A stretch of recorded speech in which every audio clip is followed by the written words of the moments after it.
Hi guys, welcome back to my channel. My name's Amy and I have my February TBR. So I've got my journal in front of me as well because I can't remember who gave me, who picked what book out of my jar, so I have them written down in here. So I'm going to start off with the books that I'm carrying over from last month. I haven't got them all to hand, but you've seen the covers like many times. So the one book that I'm carrying over from January is Never a Hero by Vanessa Lynn. This is the second book in the Only a Monster. I think it's now a trilogy, so I don't actually know what the trilogy is called. I think it's just like the Monsters ones. This is my Fairy edition.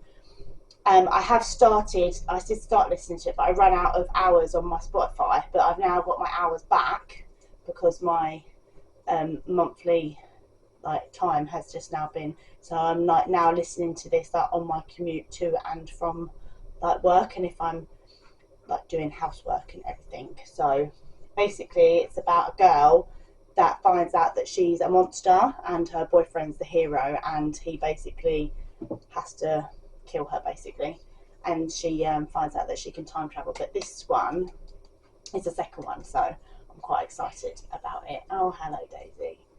So that's that one. And then one that I haven't, it wasn't over from my January TBR, but it came out in January. And I have also started this as well, which is a House of Flame and Shadow by Sarah J Maas.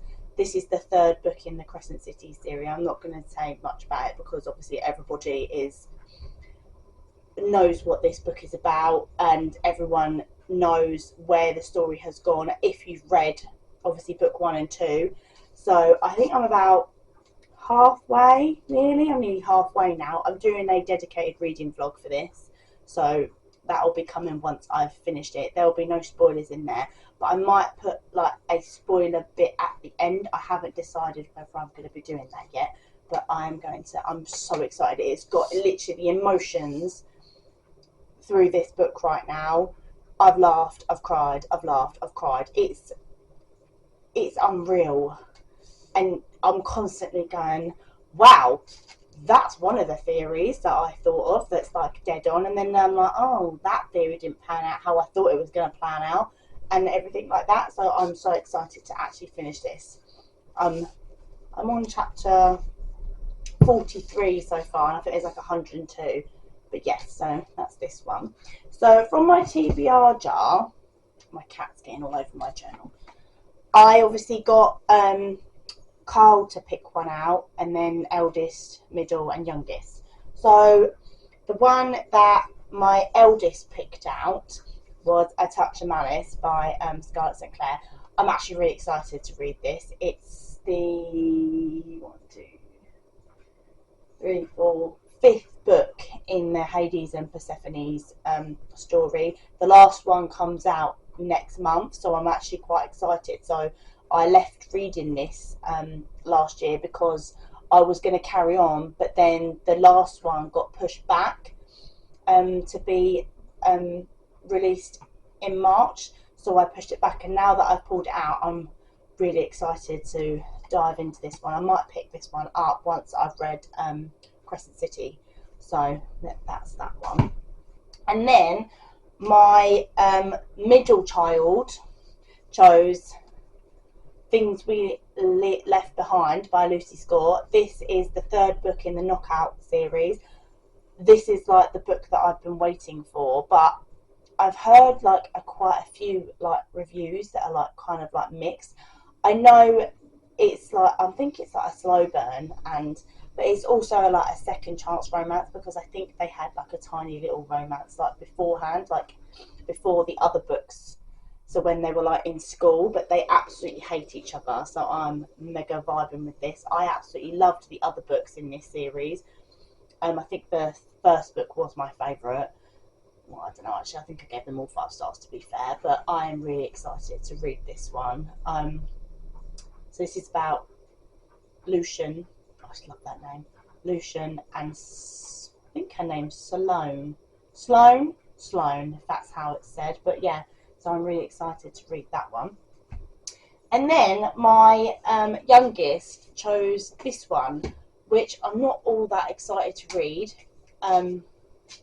If I can get through it, I will. It's only short, and that is A City of Nightmares by Rebecca.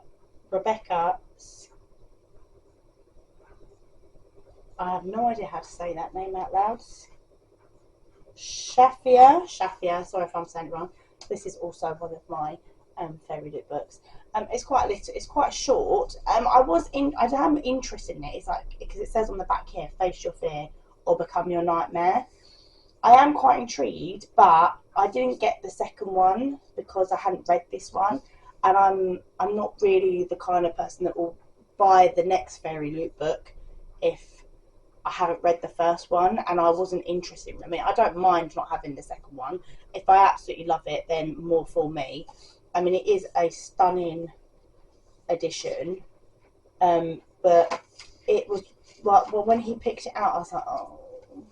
But then I have got a goal to read all my fairy loot books, and this is one of my fairy loot books. And like I said, it is quite short, so I mean, if I can find it in maybe a Kindle version, that might be easier for me.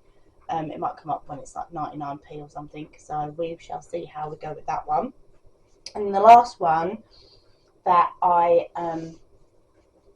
have to read, because I'm doing this thing where I have to read 12 books for 12 months, like 12 books in 12 months, and every time Carl picks out the book from the jar, that's the one that I have to read.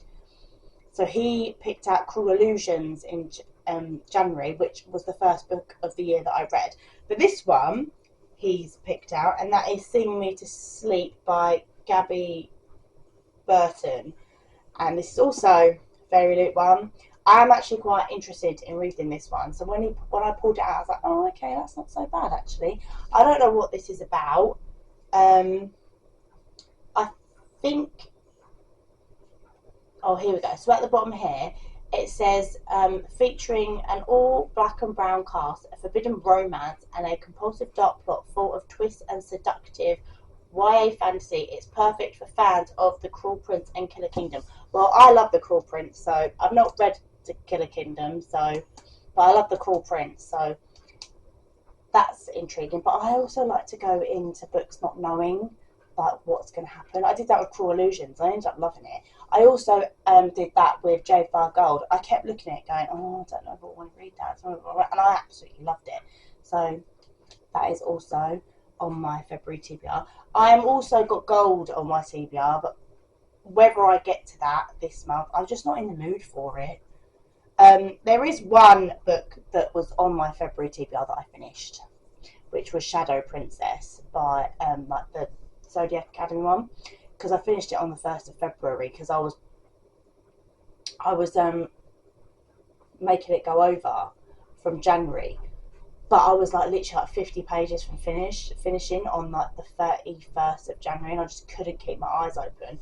So I then finished it on the 1st of February. So technically it's a February book, but I didn't see the point of putting in a TBR because I've actually finished it, because when I'm videoing this, I'm a bit behind. As always, I'm constantly behind, but that's because I wanted my actual physical copy of House of Flame and Shadow, but then obviously Carl was at home, and then it was the weekend, and things just got away from me. So I'm doing it now, and then I'm going to hopefully get it up on YouTube tomorrow, which is the 6th, so it should be going up straight away. I've already done my thumbnail for it. In my thumbnail, it has Shadow Princess in there, but then it doesn't have a picture of Crescent City in there because I didn't have those when I done my pictures. But anyway, that is everything that I'm hopefully going to read in February. I hope you enjoyed this video. Please like it if you did, and please subscribe to my channel, and I will see you in my next one. Bye guys.